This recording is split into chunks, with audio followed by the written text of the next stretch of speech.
Bueno, bienvenidos a la sesión de cálculo integral del día 20 de mayo. En esta ocasión les daré una breve charla sobre la integral definida.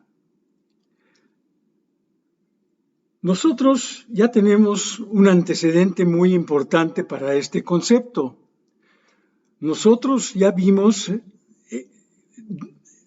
extensivamente cómo encontrar el área bajo la gráfica de una función continua no negativa f sobre un intervalo AB que se lograba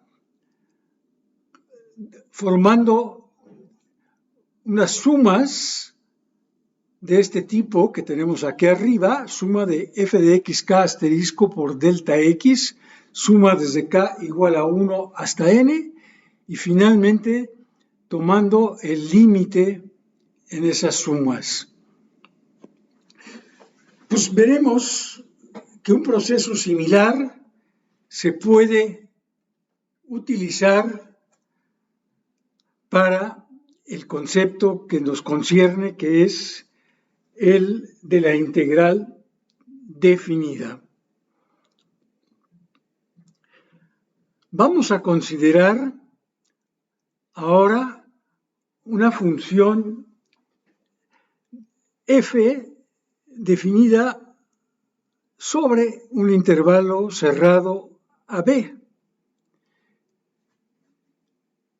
Y pues procedemos de manera análoga como lo hicimos en el caso de encontrar el área. Comenzamos por dividir el intervalo en subintervalos de anchos delta xk, lo cual nos produce una partición del intervalo.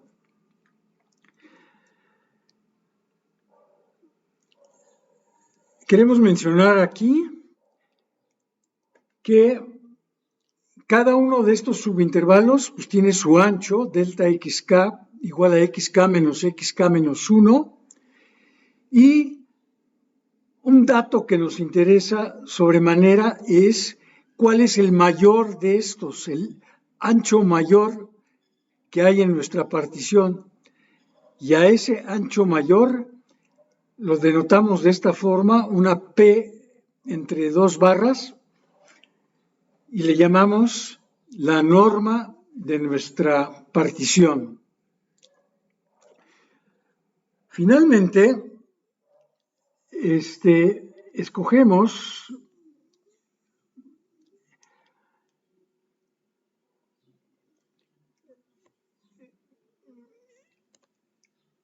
en cada subintervalo,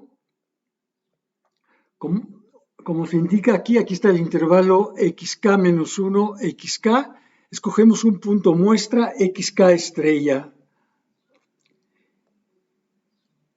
Y es precisamente en estos puntos muestra que vamos a evaluar nuestra función f y simplemente la vamos a multiplicar por el ancho del subintervalo correspondiente.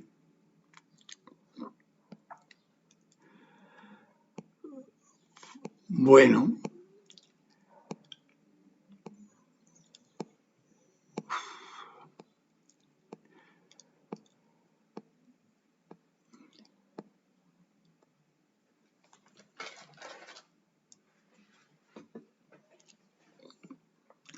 si f ahora es una función definida en un intervalo AB y efectuamos el procedimiento que acabo de describir,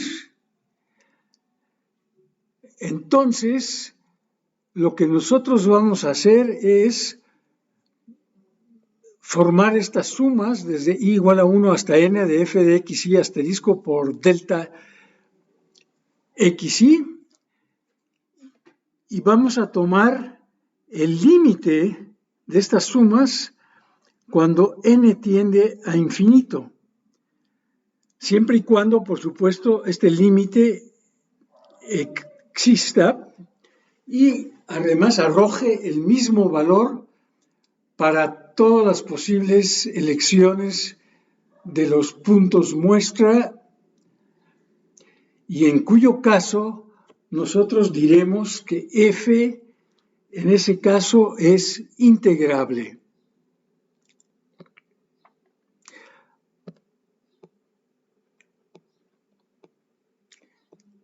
Aquí tenemos una función f cuya gráfica pues sí es continua, pero no se trata de una función no negativa.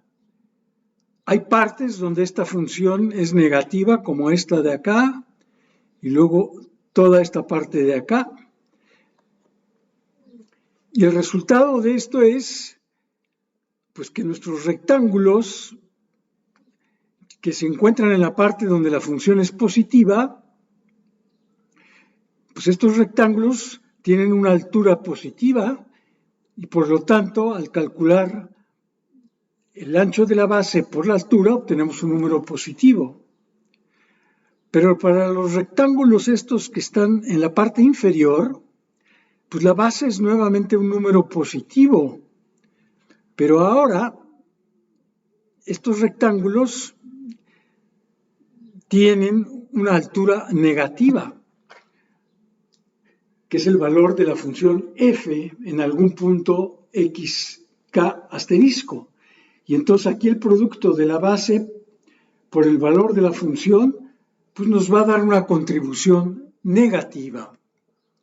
Este es el caso de esta función x a la cuarta menos 3x cuadrada más 1, que aquí se consideró entre el intervalo menos 1 hasta 2 y que en este caso se utilizaron 12 subdivisiones. Pues aquí, como se reporta, el método aproximado basado nada más en estos 12 rectángulos arrojó un valor de 1.44, mientras que el valor real del valor de la integral es 0.6. Como se puede verificar relativamente fácil. Bueno.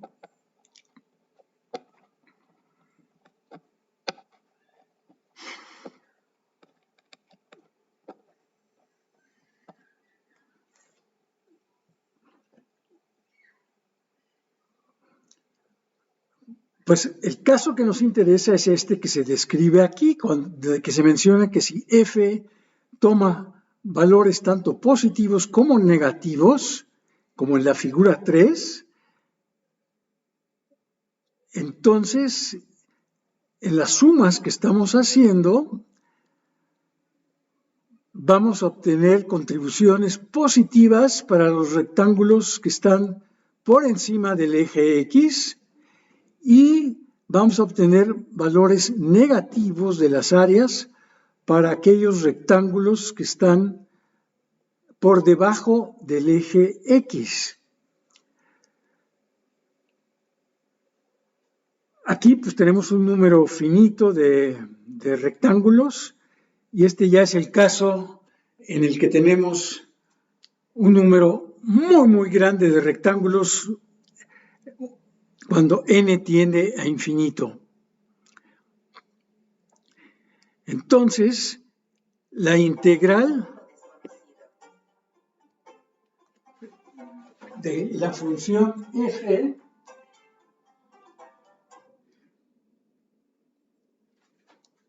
sobre el intervalo AB la podemos interpretar ya no como un área en el sentido clásico, pero sí vamos a hablar de un concepto de área neta.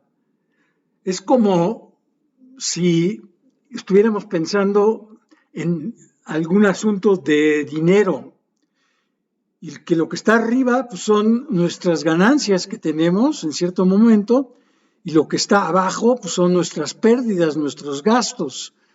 Entonces, pues La cantidad neta de dinero que tenemos, pues es todo lo azul que tengo aquí, todo esto azul, más todo esto azul que gané, pero pues a eso tengo que restarle yo esta parte de aquí, que fueron mis gastos. Entonces, la interpretación de la integral en este caso es como una área neta. Por ejemplo, podría suceder que el área neta de una función como esta fuera cero, ¿no? O sea, si hay un balance aquí entre lo azul y lo que está aquí abajo, pues la integral podría ser cero.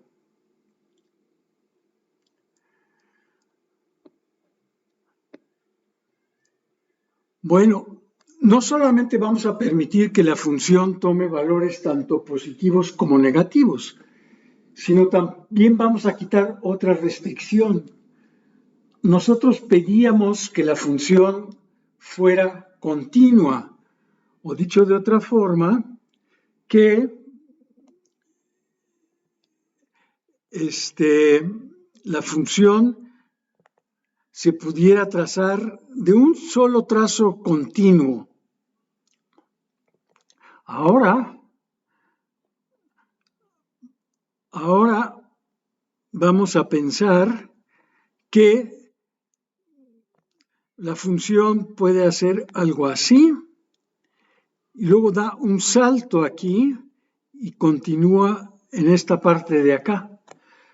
Entonces, aquí la gráfica de la función pues no es continua, no la puedo dibujar de un solo trazo.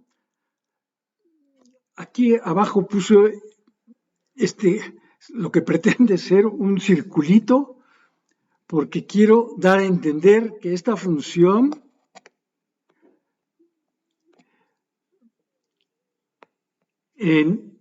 precisamente en este punto de aquí sí está bien definida y el valor es este de acá arriba, no el de acá abajo. Ahí, ese circulito lo que representa es un hueco. Entonces, para funciones de este tipo, que no son tan bien comportadas, también queremos nosotros, en caso de ser posible, calcular la integral correspondiente.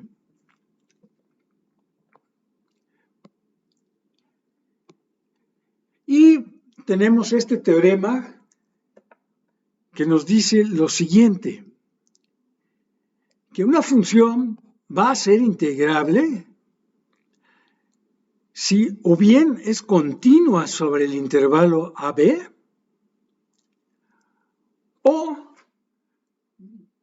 si no es continua, tiene que tener un número finito de saltos, de discontinuidades. Y esos saltos no pueden ser demasiado grandes. O sea, me imagino que ustedes se acuerdan de la gráfica de una hipérbola, ¿no? O sea, tienen aquí los ejes, entonces tienen aquí una rama que sube, sube, sube aquí, y luego vamos a pensar que tenemos aquí la otra rama que hace esto. Entonces, si nosotros seguimos el comportamiento de esta curva, pues aquí al principio observamos que nuestra curva sube, sube muchísimo, y luego hay un salto, pero enorme, ¿no? Porque toma valores grandísimos ahí. Toma valores grandísimos aquí al acercarse al eje por la izquierda, y luego al continuar aquí pues vienen con valores muy, muy negativos, ¿verdad? Entonces, este es un tipo de salto que no vamos a permitir, porque son saltos gigantescos, ¿no? Son saltos enormes. Bueno, nada más para hacer un comentario sobre el problema que subí el día de ayer. Pues yo quería calcular un problema sencillo de área, el área bajo la curva de x cúbica sobre 3 en el intervalo 1, 3. Se trata de una función positiva.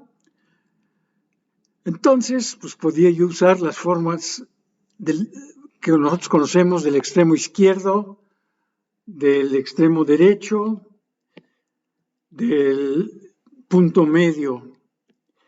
Y pues se me hizo fácil decir, bueno, quiero usar la más complicada de estas fórmulas, la del punto medio, que es esta aquí de la derecha. Pues sí, al principio es fácil porque llega uno a esta fórmula de acá. Y ahora la pregunta es, bueno, ¿y cómo se evalúa esta suma? Y pues tiene uno dos opciones. Una opción es desarrollar esto, que es un poco latoso porque tengo que elevar algo al cubo y tengo adentro del paréntesis muchísimos términos. Pero pues es lo que acabé haciendo, porque pensando que podía yo evitar eso, yo dije, ¿qué tal que considero un cambio de variables? Entonces considero L como N más 2K menos 1 sobre 3.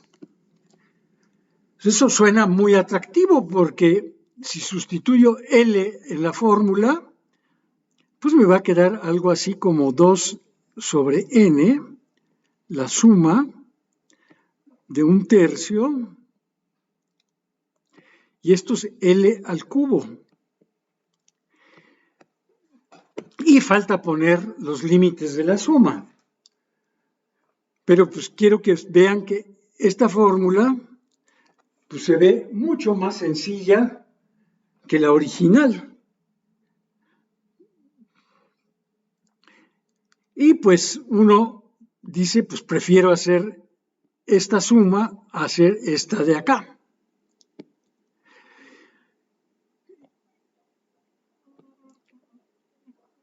Pero, ¿qué sucede aquí?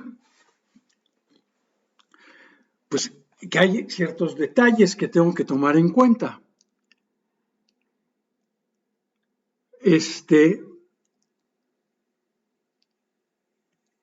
Aquí tengo que ver qué pasa cuando K toma el valor 1, que es el primer valor que toma aquí. ¿Qué vale L? Pues si yo sustituyo K igual a 1 aquí, me queda N más 2 menos 1, me queda N más 1 sobre 3. Muy bien. Y el último valor que toma K es N. Entonces, si pongo aquí K igual a N, obtengo L igual a, aquí 2 por N más N son 3N, menos 1 sobre 3. Y entonces, pues uno se siente muy contento porque ya tiene los límites para esta suma. Pero, ojo, fíjense en un detalle. Quiero ver esta primer suma abarca los valores desde K igual a 1 hasta N, que son como sabemos, n valores. O sea, K toma los valores 1, 2, 3, hasta n. ¿Sí? Mientras que aquí, en esta parte de acá, L pues va a tomar supuestamente los valores desde el 3n menos 1 sobre 3 hasta el n más 1 sobre 3. ¿Y cuántos hay ahí? Pues vamos a ver. Lo hacemos siempre el mayor, que es 3n menos 1 sobre 3, menos el menor, que es n más 1 sobre 3 más 1. Esta es la cantidad que esperaríamos. Aunque aquí ya nos entran muchas dudas porque no nos consta que estos números que estoy manejando aquí sean enteros. Entonces, ahí es donde empiezan los problemas. Y efectivamente, la cosa no es tan sencilla.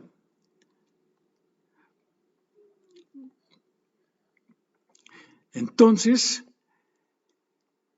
el cambio de variable que yo sugería, bueno, que yo me sugería a mí mismo, este cambio de variable,